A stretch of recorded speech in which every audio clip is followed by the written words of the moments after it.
નમસ્કાર, પ્રદેશ 24 ગુજરાતી સાથે હું પિયા ગઢવી। વિગતવાર સમાચાર જોઈએ તો હવામાનના મિજાજને કારણે દિલ્હીથી શિરડી જતી ફ્લાઇટના મુસાફરોને ગઈકાલે રાત્રે ભારે હાલાકીનો સામનો કરવો પડ્યો હતો। ઇન્ડિગોની દિલ્હી શિરડી ફ્લાઇટ જ્યારે શિરડી એરપોર્ટ નજીક પહોંચી ત્યારે ભારે પવન અને ઓછી વિઝિબિલિટીના કારણે પાયલટ માટે લેન્ડિંગ કરવું અશક્ય બન્યું હતું।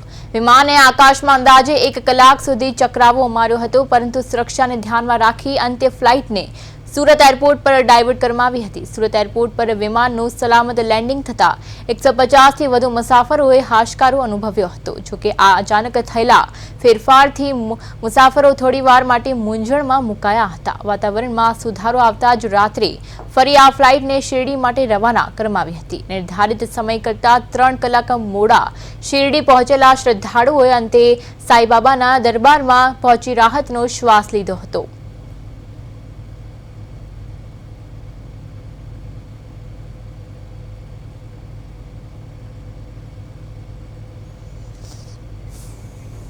તો સુરતમાં શિરડીની ફ્લાઇટનું ઇમરજન્સી લેન્ડિંગ કરાયું હતું। ખરાબ હવામાનના કારણે સુરતમાં શિરડીનું ફ્લાઇટનું ઇમરજન્સી લેન્ડિંગ કરવામાં આવ્યું હતું।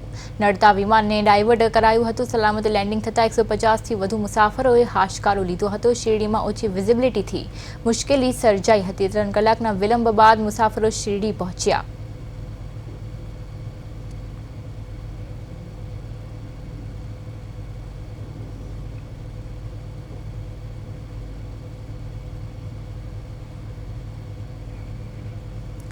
आज સાથે આપણા સંવાદદાતા અરવિંદ રાઠોડ જોડાઈ ગયા છે। જી અરવિંદ, ખરાબ હવામાનના કારણે સુરતમાં શિરડીની જે ફ્લાઇટનું ઇમરજન્સી લેન્ડિંગ કરાયું છે તે અંગે શું છે વધુ વિગત? બિલકુલ, જે રીતે ખરાબ હવામાનને કારણે જે રીતે રાત્રે ઇન્ડિગોની દિલ્હી ની શિરડી જે ફ્લાઇટ હતી તેને સુરતમાં ડાયવર્ટ કરવી પડી હતી।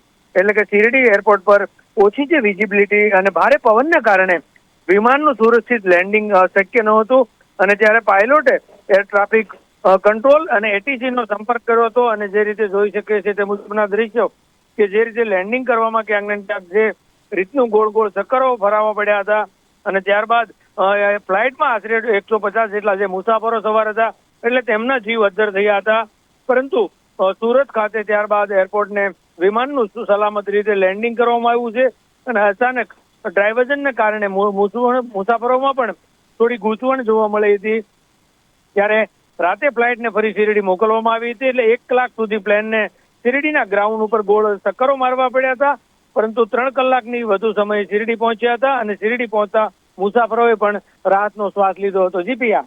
જી અરવિંદ, સમગ્ર માહિતી બદલ આપનો આભાર।